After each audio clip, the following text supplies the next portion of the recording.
შეიძლება ერთი წლის განმავლობაში ესეთი საქმე იყოს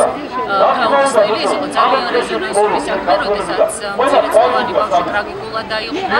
იყო ძალიან სერიოზული პოლიტიკური განცხადებებით გაკეთებული, ხალხი ნამდვილად ძალიან გამიჭირდება და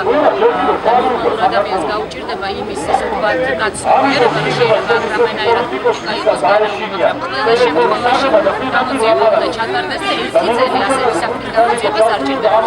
პირდაპირ შემიძლია როგორც იურისტმა გითხრათ, როცა ერთი წელი შეაგრძელდება მართლობის გამოძიება, მე როგორც ისე ეს